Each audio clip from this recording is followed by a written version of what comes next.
All right, let's go ahead and get some perspectives on what's really going on. Ajuri.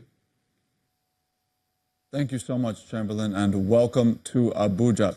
I will be speaking this morning with a retired Major General, Mr. Garba Wahab, who is a former Chief of Army Administration. You're welcome to the program, sir. Thank you very much. When you look at just the very unfortunate tragedy that unfolded last week, I want to just get your assessment from a purely professional kind of vantage point on what you think went wrong and what you think can be done better moving forward. Thank you very much. You see, in counter-terrorism, counter-insurgency, you need to look at issues. What are the principles you look at? What are those things you want to achieve? You want to deter, you want to defend, you want to defeat, and you want to diminish, because it is not possible for you to say you want to destroy, especially when you are dealing with partly your own citizens. So, but you cannot, if you cannot defend yourself, it becomes very difficult for you to deter the adversary or the enemy, and it becomes very difficult for you to defeat. We've done so much in the past 2-3 years, and we're supposed to be doing stabilization operation right now, which is civil-led. But what is actually happening? There is a lot of vacuum that is left. And so if you can't defend yourself, you can't defend any other person, and you can't deter the adversary, and it becomes difficult to defeat. If the Boko Haram or ISWAP, whatever name you want to call it, if they be degraded, then we cannot afford to sit back and relax. We need to reassess. One, what do we need to do next? Are the equipment okay? Are the guys motivated? If the will to fight is not there, it behoves disaster, because you must continuously motivate the guy. Whether you like it or not, a lot of issues are involved, and not only military, because it's not a military, there's no military solution to this type of something. You need to look at the political issue, you need to look at the economic perspective, you need to look at the sociological perspective. Above all, the military need to look at information that leads to intelligence. You cannot afford to allow your information to leak. A lot of information are leaking. And then it is the information you turn into intelligence. But it calls for a lot of gamut of activities, a lot of efforts for you to move on. You talked about some of the kind of tangential issues around what leads to something like this, the economic issues, political issues, etc. You've also questioned the will. Why do you do so, and where do you think the will may be lacking, and how do those other factors play into what we saw last week? I talked about the will because the military is organized in a way that even in peacetime, it's usually difficult for somebody to attack you, especially your headquarters. Not talk of in war or in operation. So even if you are attacked, there are a series of activities, series of layers put in place to ensure that you are well defended, that your headquarters is not affected. If it is affected, something is wrong, and that might be the will. The will, you might have problem of maybe equipment.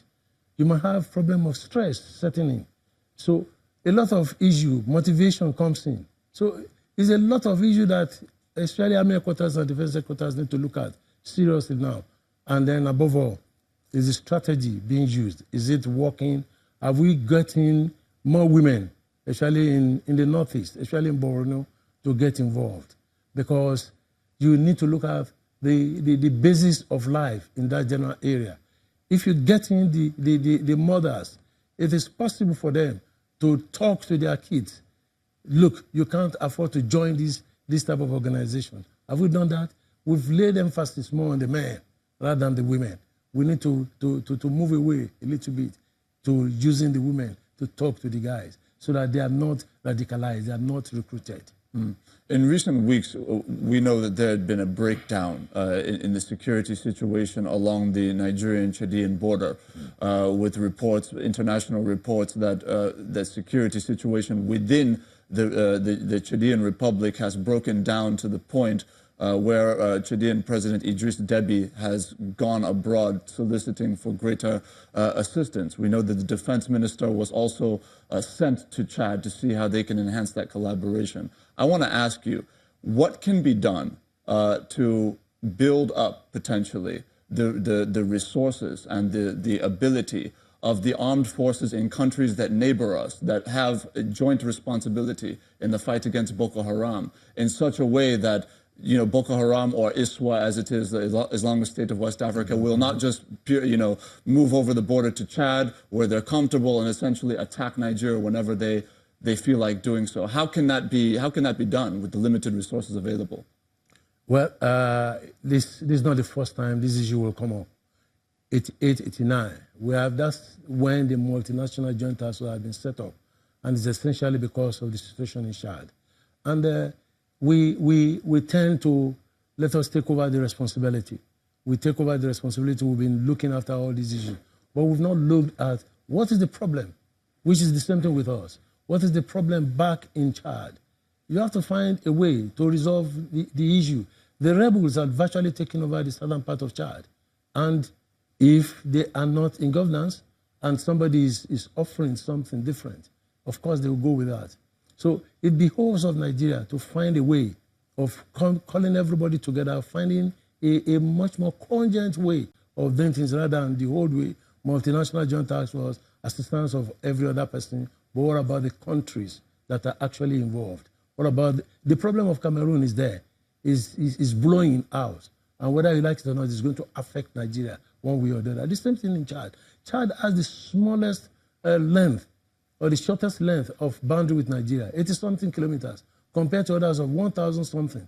Yet that is where the greatest problem had come from. And it is also believed that it is because of the resources.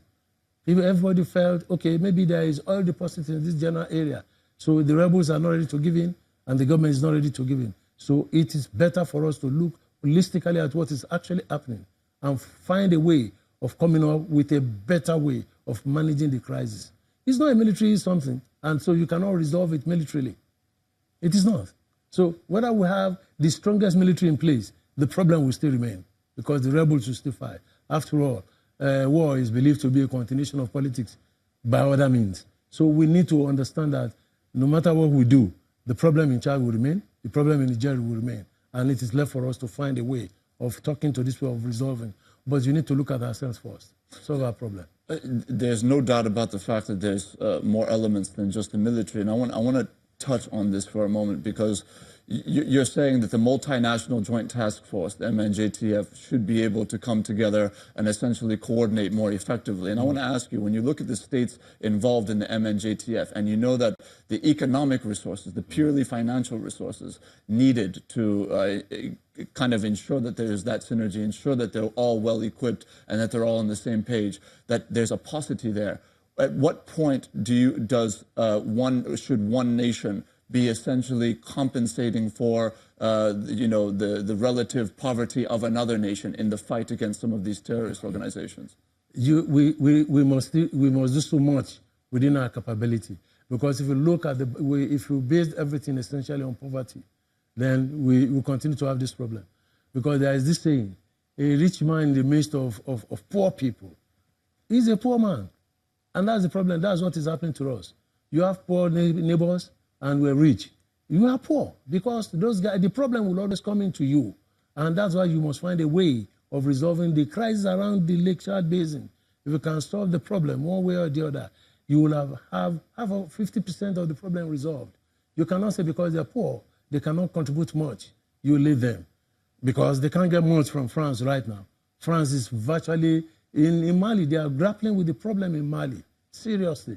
And they believe if they could resolve the problem in Mali, it might maybe turn over to the other guys. And that's why they are setting up another body, another military setup, which is duplication of efforts. If there is one in place, why don't you manage that one and ensure that it's performing, rather than the French government setting up another one, involving the same Chadian, involving Malians, involving Senegalese and Nigerians. It's a duplication of effort, and that's why the government need to look critically at what the French are doing and actually talk to them. Look, let us find a way of making sure that the MNJTF in place, if you are going to widen the scope, widen it, but let it work. Not just creating another body that is going to be a duplicity of effort, and the resources are not there. So if you are ready to fund one, why don't you fund the one in place and ensure that it's working? And don't leave it to maybe the British and the Americans alone. Well, from the information we now have, we know that this just terrible tragedy occurred after these terrorist elements essentially disguised themselves as Nigerian soldiers, were able to enter into the base and, of course, do what they ultimately did. And I want to ask you, as a former chief of army administration, what are the potential solutions that can be put in place to ensure that within the perimeter of some of the secure bases that we have in the Northeast, that there's a mechanism in place that would essentially ensure that those who are not official, whether everybody has to carry some sort of biometric identification or whatever the case may be, but to ensure that you're able to separate potential terrorists from those who should be on site in these bases. Back to what I started with. One, we need to motivate the guys who are there. Two, we have to find a solution or ensure that the 2-3 organizations responsible for stabilization or reconstruction of the general area are doing their job. When you do that, you have a lot of people engaged.